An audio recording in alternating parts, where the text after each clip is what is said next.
അസ്സലാമു അലൈക്കും. മുതഅല്ലിമീങ്ങളും മറ്റു മുഅ്മിനീങ്ങളും കേൾക്കാൻ വേണ്ടി ഇന്ന് വ്യാപകമായ ഒന്നാണ് വ്യഭിചാരം എന്ന് പറയുന്നത്.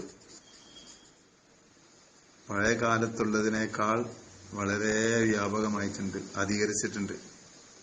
വ്യഭിചാരം എന്ന് പറഞ്ഞാൽ ഗുഹ്യസ്ഥാനങ്ങൾ മാത്രം ബന്ധപ്പെടുക എന്ന് മാത്രമല്ല, മനുഷ്യന്റെ ഓരോരോ അവയവത്തിനും വ്യഭിചാരമുണ്ട്. കണ്ണിന് വ്യഭിചാരമുണ്ട്, കാതിന് വ്യഭിചാരമുണ്ട്, നാക്കിന് വ്യഭിചാരമുണ്ട്, മൂക്കിന് വ്യഭിചാരമുണ്ട്, ഹൃദയത്തിന് വ്യഭിചാരമുണ്ട്, കാലുകൾക്ക് വ്യഭിചാരമുണ്ട്, കൈകൾക്ക് വ്യഭിചാരമുണ്ട്.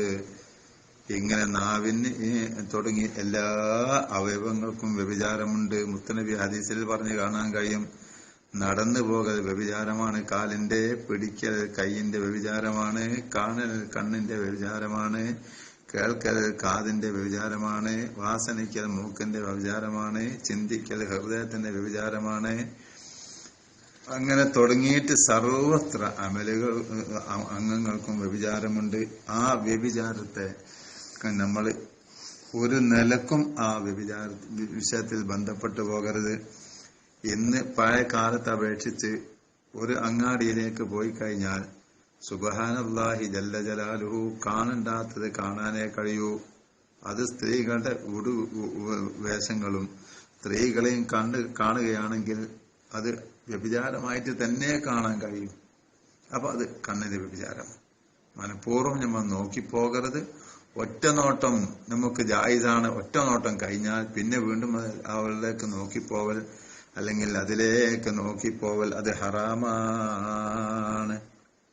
അപ്പോ കഴിവിന്റെ പരമാവധി നമ്മൾ എല്ലാ കഴിവിന്റെ പരമാവധി എന്നല്ല, കഴിയുന്നതൊക്കെയും നമ്മൾ എന്ത് ചെയ്യണം? ആ ഹറാമിൽ നിന്നിട്ട് അംഗങ്ങൾ ഒഴിവാക്കിയെടുക്കണം. അതാണ് നമ്മളെ വിഷയം. അള്ളാഹു അത്തരത്തിലുള്ള സജ്ജനങ്ങളിൽ നമ്മെ ഉൾപ്പെടുത്തി തെരുമാറാകട്ടെ. ഇന്നലെ ഞാനൊരു കാഴ്ച, ഒരു യാത്ര പോയപ്പം കാണാൻ കഴിഞ്ഞു. എന്താ യാത്ര, ഏതാ കാഴ്ച എന്നറിയോ? കോളേജ് വിട്ട് ഇറങ്ങുന്ന സമയത്ത് കൂട്ടമായിട്ട് ആൺകുട്ടികളും പെൺകുട്ടികളും ഇങ്ങനെ അങ്ങാടിയിലേക്ക് വന്നുകൊണ്ടിരിക്കുക, ബസ് സ്റ്റാൻഡിലേക്ക്. അങ്ങനെ ബസ് സ്റ്റാൻഡിലേക്ക് വന്നുകൊണ്ടിരിക്കുമ്പോൾ പല ചെക്കന്മാരും പല പെൺകുട്ടികളുമായിട്ട് കൈ കൊടുത്താണ് ബസ്സിലേക്ക് കയറുന്നത്. നിങ്ങൾ ചിന്തിച്ചു നോക്കണം. ഒരാൾക്കോ രണ്ടാൾക്കോ അല്ല, അതൊരു വിഷയമല്ലാത്ത രീതിയിൽ. അതാണ് വ്യഭിചാരം, കൈയിന്റെ വ്യഭിചാരം. അത് പിന്നീട് ഹറാമായ വലിയ വ്യഭിചാരത്തിലേക്ക് എത്തുന്ന ഒരു പ്രവൃത്തിയാണ്. നമ്മൾ മനസ്സിലാക്കണം. അത്ര വ്യാപകമായിട്ടുണ്ട്. ഇപ്പൊ നമ്മൾ നാട്ടിലുണ്ട്, കുട്ടികളുടെ കൂട്ടത്തിലുണ്ട്, എല്ലാം വ്യാപകമായിട്ടുണ്ട്. കാരണം എന്താ അറിയോ? കുട്ടികളൊക്കെ ഇപ്പോ പഠനം നിർബന്ധമല്ലോ. ഭൗതിക വിദ്യാഭ്യാസം ഇല്ലാത്ത പെൺകുട്ടി ചെലവാവില്ല, ആൺകുട്ടിയും ചെലവാവില്ല. ആ കണ്ടീഷൻ ആയതുകൊണ്ട് എല്ലാരും എന്താക്കി, പുറത്തേക്ക് ഇറങ്ങാൻ തുടങ്ങി. അങ്ങാടിയിലേക്ക് നേരം വെത്താൽ വൈകുന്നേരം 6 മണി വരെ, രാത്രി 8 മണി വരെ സ്ത്രീകൾക്ക് കാവില്ല. പഴയ കാലത്ത് അപേക്ഷിച്ച് നിങ്ങൾ കണ്ടോ? പഴയ കാലത്തൊക്കെയും കല്യാണം പോലും രാത്രിയിൽ തന്നെ, അതന്നെ കൊട പിടിച്ചിട്ട് കല്യാണം. എന്റെ ഓർമ്മയിൽ എത്രയോ ഉണ്ട്. രാത്രി കല്യാണം പുതുക്കം കഴിക്കാൻ, അതിൽ തന്നെ കൊട ചൂടിക്കൊണ്ട്. നിങ്ങൾ ചിന്തിച്ച് നോക്കണം. ആ സ്ഥാനത്ത് എവിടെത്തി ഇന്നത്തെ ലോകം? ഇന്നത്തെ ലോകം എവിടെത്തി? അപ്പൊ ആര് കൂടെ ഒളിച്ചോടി പോവലും ഹറാമായ ജീവിതം നയിക്കലും അതൊന്നും ഒരു വിഷയമല്ലാതെ മാറിയിട്ടുണ്ട്. അള്ളാഹു കാക്കട്ടെ, റബ്ബ് കാക്കല്ലാതെ സൃഷ്ടികളോട് എന്ത് പറഞ്ഞിട്ടും കാര്യമില്ലാത്ത രീതിയിലായിട്ടുണ്ട്. അള്ളാഹു ഞങ്ങളൊക്കെയും സർവ്വ മോമിനിയങ്ങളും നീ കാക്കണം റഹ്മാനെ. നിന്റെ കാവലല്ലാതെ മറ്റ് രക്ഷകൾക്കില്ല റബ്ബേ, നീ ഞങ്ങൾ കാക്കണം റഹ്മാനെ. ഹറാമായ വിഷയത്തിലേക്ക് ഞങ്ങൾ അംഗങ്ങൾ ചലിക്കരുതേ റഹ്മാനെ.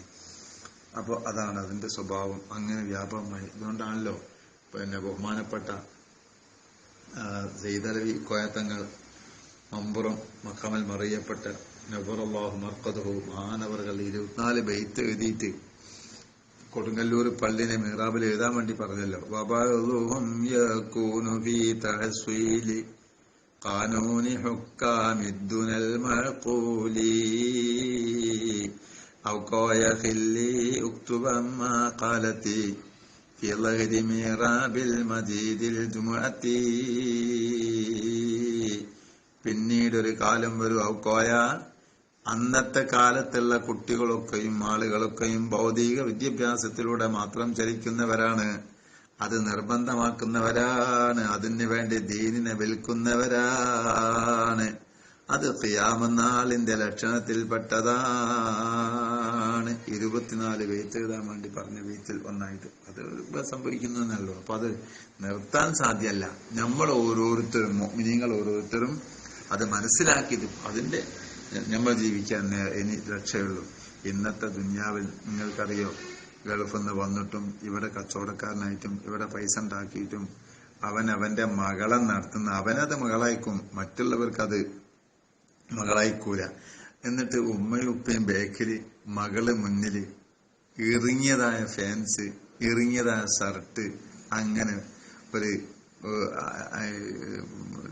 ഒട്ടകത്തിന്റെ മോഡൽ അല്ലെങ്കിൽ കുതിരന്റെ മോഡൽ തലങ്ങനെ കുലുക്കിയിട്ട് പോകുന്നൊരു സ്ഥിതി എന്നിട്ട് ഉമ്മയും ഉപ്പയും ബേക്കുന്ന രസിക്കാം. ഓ എന്റെ മോളെ അതെന്ത്ര പവറുണ്ടെന്നറിയോ, ജനങ്ങളെ നിങ്ങൾ നോക്കൂന്ന്. അവിടെ ആരാളുടെന്നറിയോ? പിശാചാ ശൈത്വാനാളുള്ളത്. അവനിങ്ങനെ കാണിപ്പിക്കാം. ഇതൊക്കെ അല്ലേ വൈദഗ്ധ്യം പോകുന്നത്. അപ്പൊ നമ്മൾ തന്നെ അതിന്റെ രക്ഷിതാക്കളാണ്. അതിന്റെ വാസ്തവത്തിൽ 100% രക്ഷിതാക്കളാണ് അതിന്റെ ഉടമകൾ, അതിന്റെ അവകാശികൾ. അള്ളാഹു കാക്കട്ടെ.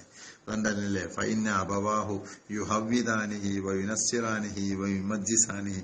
തീർച്ചയായിട്ടും ഉമ്മയും ഉപ്പയാണ് മക്കളെ ജൂതനാക്കുന്നതും യഹൂദിയാക്കുന്നതും തീക്ക് ആരാധിക്കുന്നവരാക്കുന്നതും മോമിനാക്കുന്നതും ഒക്കെ രക്ഷിതാക്കളാണ്. അതുകൊണ്ട് രക്ഷിതാക്കളെ, ലോകത്തുള്ള രക്ഷിതാക്കൾ മുഴുവനും ഹിന്ദുവായി, മുസ്ലിമായി, ക്രിസ്ത്യാനിയായി, ബുദ്ധമതക്കാരനായി എവനാണെങ്കിലും എല്ലാവരും ശ്രദ്ധിച്ചോളി. അവനവന്റെ മക്കൾ, അവനവന്റെ പെൺകുട്ടികൾ കേടുവരാതിരിക്കാൻ, ആൺകുട്ടികൾ കേടുവരാതിരിക്കാൻ രക്ഷിതാക്കൾ തന്നെ ശ്രദ്ധിക്കുക. ഇന്ന് നാടും ലോകവും രാഷ്ട്രീയക്കാരും ശ്രദ്ധിച്ചിട്ട് കാര്യമില്ല. അള്ളാഹു കാത്തിരക്ഷിക്കുമാറാകട്ടെ. ഹദീസിൽ കാണാൻ കഴിയും മുത്തുനബി വറുവിയ അൻ ബഅദി സ്വഹാബത്തി റളിയല്ലാഹു അൻഹു ഖാൽ ഇയ്യാകും വസ്സിന ഫഇന്ന ഫീഹി സിത്ത ഖിസാലിൻ. നിങ്ങൾ വ്യഭിചാരം നിങ്ങൾക്കാക്കണേ. വ്യഭിചാരം ഒരു നിലക്കും നിങ്ങളിൽ നിന്ന് വന്നു പോകരുത്. എന്താണതിൽ? 6 കാര്യങ്ങളുണ്ട്. സലാസത്തും ഫിദ്ദുനിയ വസലാസത്തും ഫിൽ ആഖിറ. 3 ഈ ലോകത്ത് വെച്ച് കൊണ്ട് തന്നെ അനുഭവിക്കണം. 3 പാരത്രിക ലോകത്ത് വെച്ചും അനുഭവിക്കണം. ഫഅമ്മല്ലത്തി ഫിദ്ദുനിയ, ഈ ദുനിയാവിൽ വെച്ച് അനുഭവിക്കേണ്ട 3 ഏതെന്നറിയോ? ഫനുഖ്സാനുർ റിസ്ഖി. എത്ര വലിയ മുതലാളിയാണെങ്കിലും പണക്കാരനാണെങ്കിലും വ്യഭിചാരത്തിൽ ഏർപ്പെടുന്നവനാണോ എങ്കിൽ യാനി തദ്ഹബുൽ ബർക്കത്തു മിൻ റിസ്ഖി, അവന്റെ ഭക്ഷണത്തിൽ നിന്ന് ബർക്കത്തൊക്കെ നീങ്ങിപ്പോകും. അവൻ സാമ്പത്തികമായിട്ട് വളരെ ഞെരുക്കത്തിലാവും. ശ്രദ്ധിച്ചോ. 2 വയസ്സീറു മഹറൂമൻ മിനൽ ഖൈറാത്തി, എല്ലാ ഗുണം അള്ളാഹു പൊരുത്തപ്പെട്ട സർവത്ര ഗുണങ്ങളിൽ നിന്നും അത് വിലങ്ങപ്പെട്ടവനാവും, അതിൽ എത്തിപ്പെടാൻ കഴിയൂല. 3 വയസ്സീറു ബഗീലൻ ഫീ ഖുലൂബിൻ നാസി, ജനങ്ങളെ ഹൃദയത്തിൽ വല്ലാതെ കോപിക്കപ്പെട്ടവനായി മാറും. അത് ദുനിയാവിൽ നിന്ന് കിട്ടുന്നതാണ്. വഅമ്മല്ലത്തി ഫിൽ ആഖിറത്തി, ആഖിറത്തിൽ നിന്ന് കിട്ടാനിരിക്കുന്ന 3 ഏതെന്നറിയോ? ഫഗളബുർ റബ്ബി, റബ്ബ് സുബ്ഹാനഹു വ തആലയുടെ കോപമാണ്. വസിദ്ദത്തുൽ ഹിസാബി, ശക്തിയായ ചോദ്യോത്തരങ്ങളാണ്.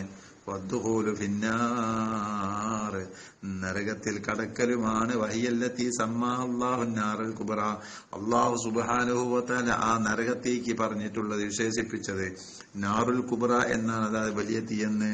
അതുകൊണ്ടല്ലേ മുത്തനബി മറ്റൊരു ഹദീസിൽ പറഞ്ഞു കാണാൻ കഴിയും, ഇന്ന നാറക്കും ഹാദിഹി ജുസ്ഉം മിൻ 70 ജുസ്അൻ മിൻ നാരി ജഹന്നമ. ഈ ഭൂമിയിൽ കാണുന്ന തീയുണ്ടല്ലോ, അത് ഏത് തീയാണെങ്കിലും, ഗ്യാസിന്റെ തീയാണെങ്കിലും വിറകിന്റെ തീയാണെങ്കിലും തീപ്പെട്ടിന്റെ തീയാണെങ്കിലും ലൈറ്ററിന്റെ തീയാണെങ്കിലും ഏതാണെങ്കിലും ആ തീയൊക്കെയും നരക തീയുടെ 70 അംശത്തിൽ ഒരേ ഒരു അംശം മാത്രമേ ഉള്ളൂ. 69 കൂടി ചൂട് കൂടിയതാണ്. അങ്ങനെ മൊത്തം 70 ജുസ് ചൂട് കൂടിയതാണ് നരകത്തിന്റെ തീ. അതാണ് അല്ലാഹു തആല കൊടുക്കുക. അപ്പൊ നമുക്ക് സഹിക്കാൻ കഴിയില്ല.